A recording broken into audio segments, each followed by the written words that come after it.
우리에게 주신 하나님의 말씀, 우리가 함께 나눌 말씀은 누가복음 2장 41절에서 51절 말씀입니다. 누가복음 2장 41절에서 51절 말씀 제가 봉독해 드리도록 하겠습니다. 그의 부모가 해마다 유월절이 되면 예루살렘으로 가더니 예수께서 12살 되었을 때 그들이 이 절기의 관례를 따라 올라갔다가 그 날들을 마치고 돌아갈 때 아이 예수는 예루살렘에 머무셨더라. 그 부모는 이를 알지 못하고 동행 중에 있는 줄로 생각하고 하룻길을 간 후 친족과 아는 자 중에서 찾되 만나지 못함에 찾으면서 예루살렘으로 돌아갔더니 사흘 후에 성전에서 만난즉 그가 선생들 중에 앉으사 그들에게 듣기도 하시며 묻기도 하시니 듣는 자가 다 그 지혜와 대답을 놀랍게 여기더라. 그의 부모가 보고 놀라며 그의 어머니는 이르되 아이야 어찌하여 우리에게 이렇게 하였느냐. 보라 내 아버지와 내가 근심하여 너를 찾았노라. 예수께서 이르시되 어찌하여 나를 찾으셨나이까. 내가 내 아버지 집에 있어야 될 줄을 알지 못하셨나이까 하시니 그 부모가 그가 하신 말씀을 깨닫지 못하더라. 예수께서 함께 내려가사 나사렛에 이르러 순종하여 받드시더라. 그 어머니는 이 모든 말을 마음에 두니라. 아멘. 오늘 말씀을 성전에 계신 예수님의 소년 시절이라는 제목으로 함께 말씀을 나누도록 하겠습니다. 오늘 본문도 여러분 승리하는 삶 책자를 보시면 아시다시피 세 단락으로 나눠져 있습니다. 첫 번째 부분은 41절에서 42절로 예수님의 부모가 보여준 양육의 기준은 무엇인가요? 라는 내용으로 우리가 함께 말씀을 나눴으면 합니다. 이 단락의 키워드는 가르침입니다. 그리고 가르친다는 것은 지키게 한다는 거다. 그리고 이것은 교육법, 우리가 무엇을 가지고 무엇을 기준으로 교육을 시키느냐 이 부분을 볼 수 있습니다. 41절로 42절에서는 우리가 익숙한 단어 두 가지가 나옵니다. 그것이 바로 유월절과 절기입니다. 그의 부모가 해마다 유월절이 되면 예루살렘으로 가더니 예수님이 공생애를 하실 때에도 유월절쯤에 되면은 항상 예루살렘으로 올라가셔서 예루살렘에서 사역하셨던 걸 보게 됩니다. 그것이 예수님께서 사역하셨을 때 시작되었느냐? 아니다라는 것입니다. 어려서부터 이스라엘 사람들이 가지고 있는 이 절기의 관례에 따라서 유월절이 되면은 예수님의 부모들도 예수님을 같이 데리고 예루살렘에 가서 함께 제사 드리고 그 축제를 즐겼습니다. 그래서 42절을 보면 예수께서 12살 되었을 때 그들이 이 절기의 관례에 따라 올라갔다가 라고 얘기합니다. 즉 아이들이 이제 나이가 되어서 함께 여행할 만한 시기가 되면은 이제 같이 데리고 가는 겁니다. 그래서 우리가 참 교회에서 제가 어려서부터 신앙생활 하다 보니까 나중에 이렇게 큰 후에 성장한 후에 가끔 그런 내용이 보일 때가 있어요. 아, 내가 유치원 다닐 때, 초등학교 때, 아니면 중학교, 고등학교 때 이런 내용을 미리 알았고 교회에서 이런 것을 우리가 좀 더 심도 있게 배웠더라면은 이런 내용으로 우리가 묵상했더라면은 더 좋았을 수 있겠다라는 부분이 있더라고요. 그거는 그럴 수밖에 없는 것이 저희 부모님 세대가 경험하지 못한 것은 사실 자녀 세대에 가르쳐 주기라는 건 사실 힘들어요. 그러면서도 성장하다 보면 저처럼 아, 내가 계속 이걸 배워왔는데 이것을 내가 놓쳤던 때가 있네. 아니면 아, 이 내용은 내가 그때 미리 알았으면 좋겠네 라고 생각하는 게 있으면은 그 내용을 가지고 저도 자녀들을 또 제자들을 교인들을 양육하게 되는 경우가 있습니다. 그래서 사실은 부모가 해마다 올라간다는 건 이 규례를 가지고 반복적인 요즘 말로 하면은 반복적인 루틴을 가지고 있다는 것은 우리에게 무엇은 어떤 유익이 있느냐? 우리가 그 안에서 새로운 깨달음을, 새로운 방법을 더 좋은 은혜를 누리게 되고 그 누린 것을 가지고 또 자녀들을 가르치게 된다는 것입니다. 그래서 하나님께서는 우리에게 주일이 되면 우리가 정한 시간, 정한 장소, 정한 순서에 따라 마음과 뜻과 정성을 다하여 영과 진리로 예배드리라 하셨는데 이것이 우리가 까딱 잘못 생각하고 까딱 잘못 적용하면은 아, 맨날 반복되는 그거 그냥 계속 하라나 보다 하는데 사실 그 과정 안에 하나님께서 우리에게 이 규칙적인 생활 안에서 주시는 유익이 굉장히 많다는 것. 그리고 예수님의 부모들은 유대인들은 그것을 민족의 역사 안에서 문화 안에서 굉장히 잘 깨닫고 있기 때문에 이것을 지키길 즐거워하였고 예수님의 부모들도 이 일을 가지고 행했다는 것입니다. 그래서 우리에게 보여주는 모범은 무엇이냐? 하나님께서 가르쳐준 방법에 따라서 하나님이 가르쳐준 그 내용을 가르쳐줬다는 겁니다. 그 내용 면에서는 제가 조금 전에 말씀드리지 않았지만 바로 이 유월절이라는 데 그 내용이 있습니다. 우리가 다 아시다시피 유월절은 무엇을 얘기합니까? 그 피로 인해서 건너갔다라는 것입니다. 무엇이 건너갔습니까? 우리가 출애굽 때 마지막 심판, 장자를 죽이게 하는 심판, 그 천사가 그 피를 보고 건너갔다는 것입니다. 그 정죄함이 그 대속의 피로 말미암아 해결이 되었다는 뜻이에요. 그래서 이 유월절은 사실 예수 그리스도의 구속을, 대속을 우리에게 가르쳐주는 거였습니다. 그래서 어찌 보면은 만약에 예수님이나 예수님의 부모들이 이 의미를 알았다면은 무엇을 할 수 있겠습니까? 우리가 요즘 생각을 하면은 그 언약을 이루시는 분이 누구예요? 예수 그리스도시잖아요. 그분이 지금 어디 있어요? 우리 자녀로 와 있잖아요. 그러면 사실 예루살렘 성전이 중요하고 유월절 절기가 중요한 게 아니라 본질적으로는 예수님이 더 중요한 건 맞아요.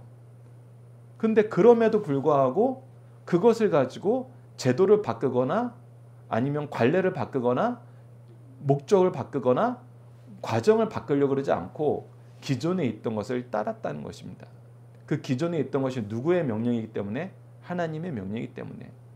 그래서 우리가 주의해야 될 것은 아무리 좋고 아무리 내가 볼 때 확실한 게 있어도 하나님이 정해준 때와 시기가 가장 좋은 거를 우리가 깨닫고 하나님이 우리를 질서 안에서 이끄실 때까지 우리는 그것을 잘 지키면서 기존에 있던 걸 잘 지키면서 우리가 해야 될 수고를 더하면 됩니다.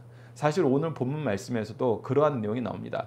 해야 될 것을 지키면서 더 열심히 하는 모습, 그 모습 우리가 예수님을 통해서 발견하게 됩니다. 우선 다음 단락으로 넘어가기 전에 우리가 지켜야 되는 가르침, 교육법, 그 내용을 우리가 한번 성경을 통해서 확인해 보도록 하겠습니다. 우선 성경에서는 두 가지를 강하게 얘기합니다. 신명기 6장 4절에서 5절과 마태복음 22장 37절로 40절이 이 부분을 우리에게 가르쳐 줍니다. 제가 신명기 6장 4절에서 5절을 읽어드리고 우리가 마태복음 22장 37절에서 47절은 같이 읽도록 하겠습니다. 이스라엘아 들으라. 우리 하나님 여호와는 오직 유일한 여호와시니 너는 마음을 다하고 뜻을 다하고 힘을 다하여 너 내 하나님 여호와를 사랑하라. 이제 함께 읽겠습니다. 시작. 예수께서 이르시되 내 마음을 다하고 목숨을 다하고 뜻을 다하여 주 너희 하나님을 사랑하라 하셨으니 이것이 크고 첫째 되는 계명이요 둘째도 그와 같으니 내 이웃을 내 자신과 같이 사랑하라 하셨으니 이 두 계명이 온 율법과 선지자의 강령이니라.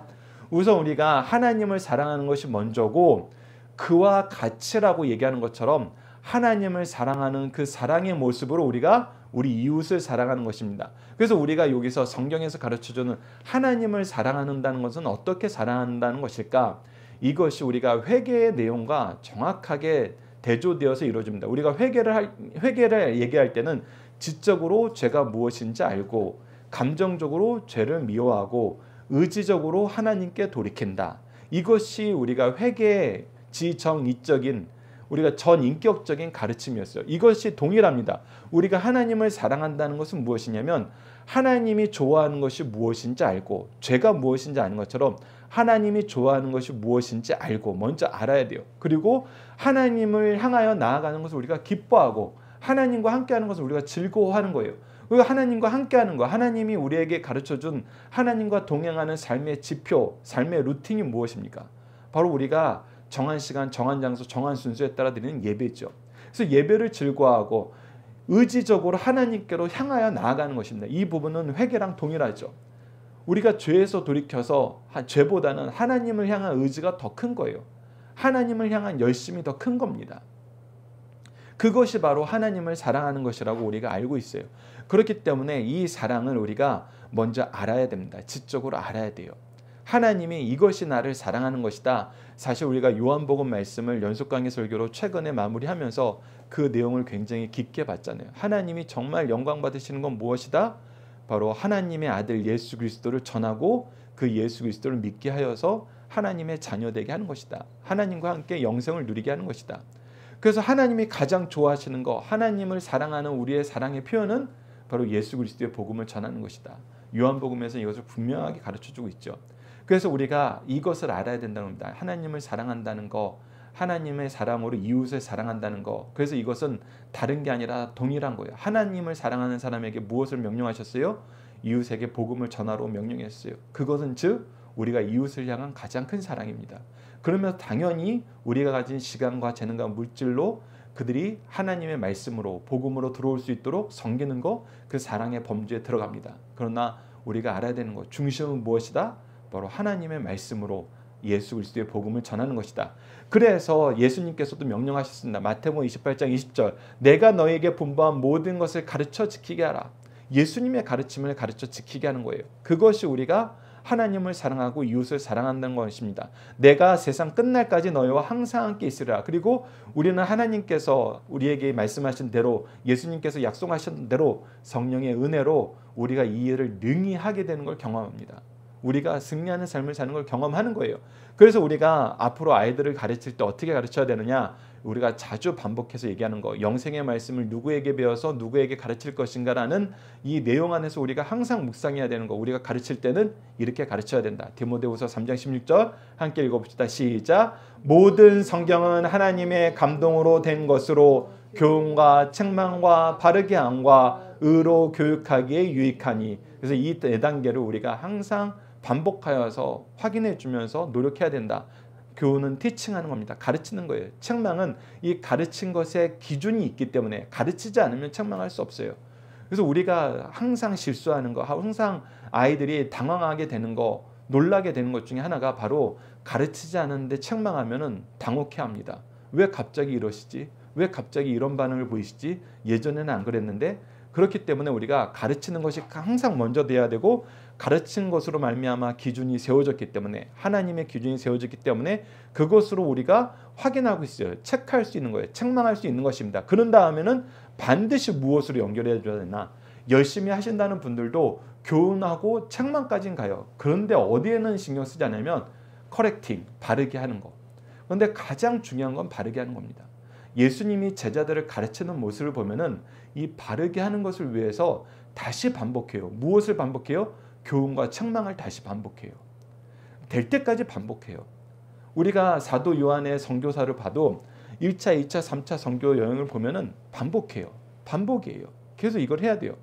반복하지 않으면 이것을 깨닫지 못할 때가 있어요. 그래서 이 반복하는 것을 무엇으로 만들어요? 체계로 만들어요. 그것이 트레이닝이에요. 그래서 의로 교육하는 거예요. 그래서 우리가 이 체계를 만들어 나가는 거, 이 연습을 해 나가는 거, 이것이 무엇을 통해서 이루어진다? 우리가 하나님이 주신, 요즘 말로 하면 루틴, 예배의 루틴, 기도의 루틴, 말씀의 루틴을 통해서 우리가 이것을 또 우리 스스로도 훈련을 받고, 우리가 받은 훈련으로 또 자녀들을, 제자들을, 우리 이웃들을 훈련시킬 수 있는 것입니다. 그래서 우리가 이 루틴을 따라야 되는 거 굉장히 중요하다는 거, 여러분들이 이 교육법을 기억하시면서 다음 단락을 보도록 하겠습니다. 두 번째 단락은 43절에서 47절입니다. 이 단락을 볼 때에는 예수님은 성전에서 무엇 하기를 즐거워하셨나요? 이 부분이 이제 예수님이 우리에게 보여주신 특별한 점입니다. 부모님을 따라서 유월절 절기를 지키는 것은 하나님께서 정해주신 그 규례를, 질서를 따르는 거예요. 그러나 이 질서 안에서 더 깊이 들어가는 겁니다. 더 열심으로 들어가는 거예요. 그것을 우리가 이 단락에서 보게 됩니다. 우선 예수님의 상황에 대해서 43절에서 45절에 간략하게 소개하고 있습니다. 어머니는 이 예배를 드리고, 어찌 보면 우리가 일반적으로 생각하는 어른들의 루틴일 수 있어요. 주일날 예배는 빠지지 않아요. 잘 드려요. 근데 항상 내가 반복하는 루틴에선 벗어나지 않는 거예요. 제가 참 안타까운 얘기라고 예전에 동기들하고 좀 나눴던 것이, 아버지께서 연속 강의 설교를 하시는데 사실 연속 강의 설교가 일반적인 설교에 비해서는 소화하기가 힘듭니다. 그래서 제가 책을 만들다가 안수 집사 시절에 이거를 좀 더 가깝게 잘 소화할 수 있는 방법이 무엇일까 해서 지금 우리가 새벽 예배를 드리고 있는 승리한 삶을 처음 만들었습니다. 근데 이 승리한 삶을 만들었을 때 저는 많은 분들이, 특히 오랫동안 한 교회에서 같이 연속 강의 설교를 들었던 이 원년 멤버들이 더 좋아하실 줄 알았어요. 왜? 더 오래 경험했으니까. 그런데 참 놀랍게도 오래 신앙생활 하셨던 분들은 오히려 이 승리한 삶으로 공부하는 걸 그렇게 중요하게 여기지 않으세요. 원래 하던 것도 충분하다고 생각을 하셨던 것 같아요. 그런데 오히려 연속 강의 설교를 새롭게 접하신 분들은 어려움이 느껴지니까 오히려 이 승리한 삶을 가지고 매일매일 묵상하시는 걸 더 좋아하시는 거예요. 근데 나중에 보니까 누가 더 말씀 안에서 은혜를 누리고 능력 안에서 성장한다는 걸 봤을 때 그냥 평범한 루틴을 수십 년째 반복하셨던 분들보다는 사실 이 승리한 삶 말씀으로 매일매일 묵상으로 들어오신 분들이 훨씬 더 말씀의 해석도 이해도 잘하시고 능력도 더 많이 얻으시더라. 그것처럼 예수님의 부모들은 루틴대로 돌아가셨어요. 그런데 예수님은 뭐 하신 거예요? 그 예루살렘에 머무셨던 것입니다. 그 안에서 무엇 하셨어요? 그냥 평범한 루틴의 예배를 벗어나서 무엇으로 들어가세요? 말씀 연구로 들어가시는 겁니다. 그것을 우리가 46절에서 47절에 보게 됩니다. 46절에 봅시다. 사울의 성전에서 만난 즉 그가 선생들 중에 앉으사 그들에게 듣기도 하시며 묻기도 하시니 듣는 자가 다 그 지혜와 대답을 놀랍게 여기더라. 듣기도 했다는 것은 배우기도 했다는 겁니다. 묻기도 했다는 것은 더 궁금한 걸 찾아 들어갔다는 거예요. 어떤 분들은 예수님께서 창조주이신데 창조주의 지혜를 가지고 계시는데 이것을 모르는 게 있었을까? 그런데 저는 제 개인적인 소견은 이 내용을 보면은 예수님께서 분명히 성전에 머무신 이유, 어린 시절에 머문 이유는 바로 랍비들에게 듣고 배우고 경험해야 될 것이 있었다는 거예요. 우리가 이 부분은 가끔 대학 교수님들이 교회에 와서 청소년들을 가르칠 때가 있어요. 더 나아가서는 초등학교생과 유치원 아이들을 가르칠 때도 있어요. 그런데 처음에는 굉장히 당혹스러워합니다.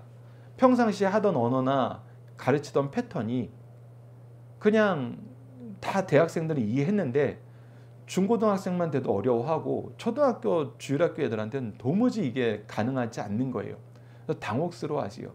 근데 당혹스러워하실 때 두 부류가 계셨어요. 한 분은 저는 그냥 청년부로 갔으면 좋겠습니다 하는 분이 있었고 또 한 분은 유치부 선생님들이 초등학교 선생님들이 중고등부 선생님들이 교육자들이 아이들을 어떻게 가르치니 연밀히 관찰을 해요. 관찰을 하고 나서 연습을 하고 오세요.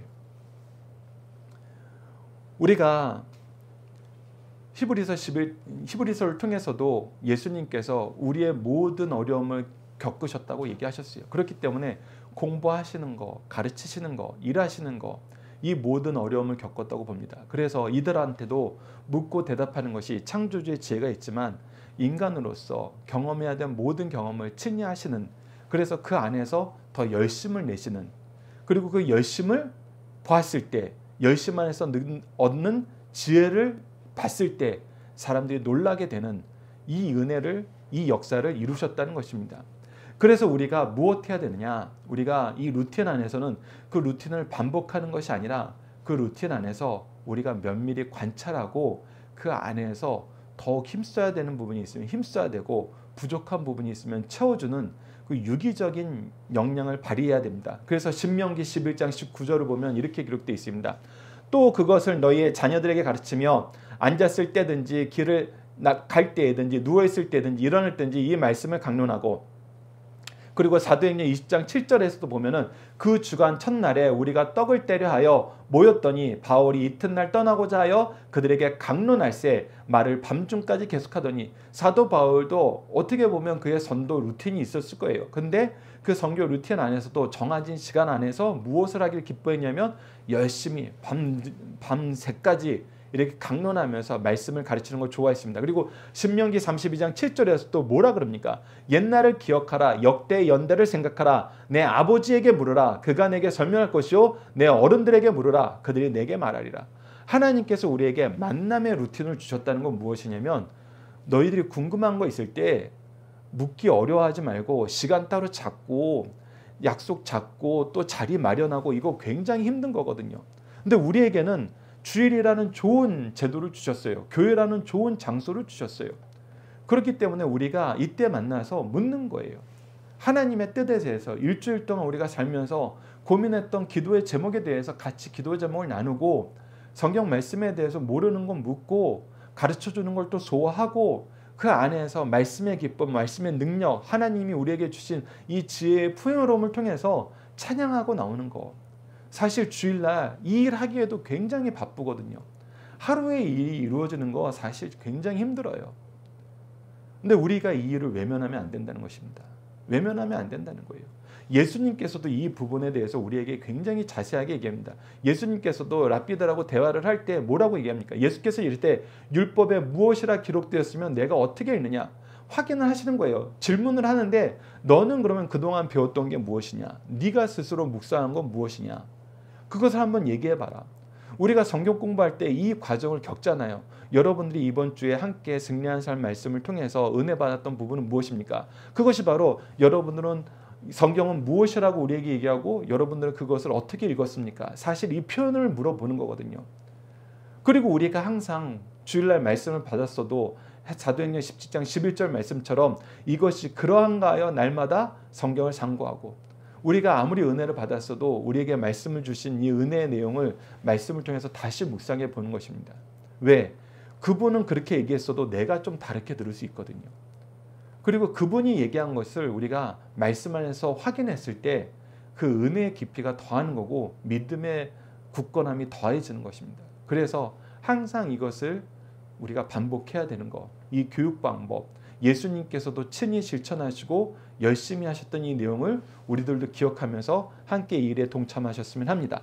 마지막 세 번째 단락입니다. 48절로 51절입니다. 이 단락은 예수님은 육적인 부모님을 어떻게 대하고 있나요? 이 부분에 대한 키워드는 열심과 순종입니다. 특히 영적 스승과 육적 자녀 안에서 이 내용이 우리가 유기적으로 일어난다는 거예요. 우선 예수님의 부모들은 놀랐어요. 좀 속상했어요. 왜? 부모님을 따라서 와야지. 아직 혼자서 지낼 수 있는 나이가 아닌데 요즘 말로 하면 미성년자인데 그래서 48절에 이렇게 합니다. 그의 부모가 보고 놀라며 그의 어머니는 이르되 아이야 어찌하여 우리에게 이렇게 하였느냐 보라 내 아버지와 내가 근심하여 너를 찾았노라. 그랬더니 예수님이 뭐라 그러세요? 예수께서 이르시되 어찌하여 나를 찾으셨나이까 내가 내 아버지 집에 있어야 될 줄을 알지 못하셨나이까 라고 얘기했을 때 50절에 굉장히 놀라운 말씀을 하십니다. 그 부모가 그가 하신 말씀을 깨닫지 못하더라. 자, 이 부분에서 위에 있는 여러분들 영적 스승과 육적 자녀의 관계를 여러분들이 보셔야 됩니다. 성경 안에서 일반적으로 조금 전에 신명기 말씀을 통해서 우리에게 가르쳐줬던 것처럼 가장 좋은 거는 부모가 자녀의 영적 스승이 되는 거, 이게 가장 좋습니다. 그러나 이것이 항상 그러진 않아요. 때로는 우리 육적인 자녀가 영적 스승이 될 때도 있어요. 그랬을 때 우리는 어떻게 해야 되느냐? 그랬을 때는 우리는 이 영적 스승의 얘기에 주목해서 들어야 될 필요성이 있습니다. 특히 그것이 내가 성경 말씀을 근거로 얘기할 때, 사실 저도 이 부분을 자주 경험해요. 저희 부모님하고 얘기할 때 제 생각은 달라요 하면은 그게 평행선을 이루게 됩니다. 정말 평행선을 이루게 돼요. 그런데 이 말씀을 근거로 생각해 보니까 이 방향이 맞는 것 같아요 라고 얘기하면은 여러분 논의의 농도와 방향이 완전 달라지고 분위기가 달라집니다. 제가 이런 얘기를 하면서도 잘 실천하지 못하는 것이 좀 회개해야 될 부분이고 고쳐야 될 부분인데 정말 달라요. 특히 교회에서 만나는 사람들, 신학교에서 만나는 사람들은 이렇게 대화를 하게 되면 완전히 분위기가 달라집니다. 우리가 단순히 내 주장을 할 때에는 그 주장이 첨예해요. 가정에서도 그러고 교회에서도 그러고 심지어는 신대원에서도 그래요. 그런데 이 한마디면 달라요. 말씀에 근거했을 때, 이 말씀에 근거했을 때에는 저는 이 말씀의 가르침에 따라서 이렇게 하는 것이 옳다라고 생각합니다. 그러면 그때도 반론이 있을 수 있어요. 근데 여러분 그때는 반론이 어떻게 오는지 아세요? 놀랍습니다. 그 말씀으로 생각하면 그렇게도 생각할 수 있는데 저는 제가 생각했던, 제가 주장했던 이유가, 제가 그렇게 행동했던 이유가 저는 이 말씀에 근거해서 했던 거예요. 그러면 이게 동일한 거예요. 서로 의견 충돌이 됐던 내용인데 서로가 말씀의 근거를 얘기해 줘요. 그러면 그때는 어떻게 되는지 알아요? 우리가 하나님의 말씀 안에서 행동하는 건데 왜 우리의 의견 충돌이 이렇게 극심했던 거죠? 하나님의 말씀이 서로 충돌할 리가 없는데, 하나님의 말씀이 그렇게 이율배반적이지가 않는데 위선적이지 않는데 그럼 우리가 혹시 이 부분을 과도하게 해석하거나 과도하게 적용한 부분이 있는 거 아닌가 하면서 말씀 안에서 묵상이 들어갑니다. 제가 이것을 신학교에서도 경험을 하고 교회에서도 성경 공부 시간에 경험을 합니다. 그러면은 서로가 말씀의 근거로 얘기했을 때 말씀의 은혜가 풍성해지는 거예요. 그래서 예수님이 얘기하실 때 내가 내 아버지 집에 있어야 될 줄 알지 못하나이까, 이것이 그냥 예수님의 선언인 것 같은데 여러분들 구약 성경과 예수님의 가르침을 보면 이것이 굉장히 잘 나타납니다. 우선 시편 69편 9절을 보면 주의 집을 위하는 열성이 나를 삼키고 주를 비방하는 비방이 내게 미쳤나이다. 이 말씀은 예수님께서 성전을 청소하셨을 때 예수님께서 도리어 비난받는 것, 이 비난받는 것과 이 성전을 향한 열심, 이 교회가 예배가 하나님의 뜻대로 이루어져야 되는데 그것이 망가지는 것에 대한 예수님의 열성을 가르쳐주는 말씀으로 우리가 해석적으로 계속 소개되는 말씀입니다. 이 말씀이 이루어져야 된다고 우리에게 소개된 본문이 있고요. 그래서 예수님은 어떤 분이다? 바로 교회를 향한 열심, 주의 일을 향한 열심이 있는 분이다. 그래서 예수님께서는 계속 이야기합니다. 요한복음 10장 30절에도 나와 아버지는 하나라 하신대. 바로 아버지의 뜻대로 아버지의 역사 안에서 아버지의 말씀만, 아버지라고 하라고 하는 행동만 하는 바로 임재하시는 삼위일체 하나님의 성자라는 것을 가르쳐주고, 이 말씀 때문에 돌맞아 죽을 뻔하지만 예수님께서는 분명히 다시 한번 성경에서 나온 표현이라고 우리에게 시편 말씀을 들어서 얘기해줘요. 그래서 예수님이 하시는 모든 말씀은, 모든 행동은 무엇에 근거한 거였냐면 구약에서 하나님이 우리에게 주신 약속의 근거였던 것입니다. 그런데 오늘 본문 안에서 부모님들이 그 이야기를 깨닫지 못하더라 했던 데에는 우리가 무엇을 확인할 수 있냐면 그 부모님들도 구약에 나와 있는 하나님의 모든 언약의 말씀을 깨닫지 못했다. 근데 그것이 너무나 당연해요. 왜? 지금처럼 우리가 한 사람 한 사람이 성경을 가지고 있는 환경이 아니에요. 회당에 성경의 일부씩만 가지고 있어요. 성경을 가지고 있는다는 게 엄청난 은혜예요. 지금은 그 성경을 가지고 있는 것을 넘어서 우리가 데이터베이스화 돼가지고 우리가 어떤 단어가 어떤 용례로 쓰였는지를 컴퓨터로 검색하면 바로 순식간에 나와요. 그래서 말씀의 은혜가 지금처럼 충만한 시대가 없습니다. 그래서 지금은 알려고 그러면 알 수 있어요. 그런데 우리가 무엇이 없어요? 열심이 없어요. 열심이. 예수님도 가졌던 열심, 예수님이 보여줬던 이 열심이 없는 것입니다. 그래서 예수님은 두 가지를 가르쳐줘요. 첫 번째, 하나님의 말씀을 가르쳐주고 우리에게 열심을 가르쳐줍니다. 그러면서도 무엇을 보여주냐? 우리가 51절 말씀에서 예수께서 함께 내려가서 나사렛으로 순종하여 받드시더니, 자, 내가 육적인 자녀지만 영적인 스승이 되었어요. 그렇다고 해서 내가 순종해야 될 하나님의 질서가 무너지거나 사라지는 건 아니에요. 우리가 이 부분 잘 기억하셔야 됩니다. 내가 영적으로 스승이 되었다 그래서 하나님이 주신 육적인 질서 안에서 하나님이 세우신 규례가, 질서가 없어진 건 아니에요. 그래서 예수님은 동시에 무엇을 보여주셨다? 부모님을 공경하는 모습. 그래서 출애굽기 20장 12절, 내 부모를 공경하라. 그래야만 내 하나님 여호와가 내게 준 땅에서 내 생명이 길리라. 예수님은 이 말씀에 순종하시고 계셨다. 그래서 우리가 열심과 순종이 어떻게 균형을 맞춰야 되는지 예수님의 삶을 통해서도, 오늘 이 말씀을 통해서도 우리가 확인하게 되는 것입니다. 가끔 그런 경우가 있어요. 저도 그런 경우가 있어요.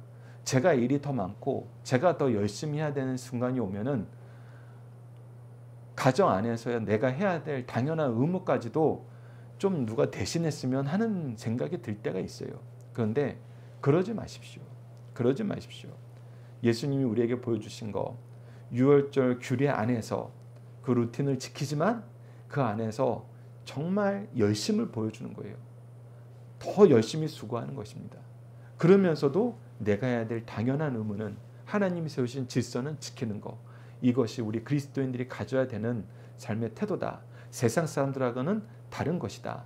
그것을 우리가 확인했으면 합니다. 이제 중심사상 하나씩 보고 우리 기도하는 시간 갖도록 하겠습니다. 첫 번째는 믿음의 부모들은 자녀들에게 신앙의 원리를 가르치고 행동으로 보여준다는 것입니다.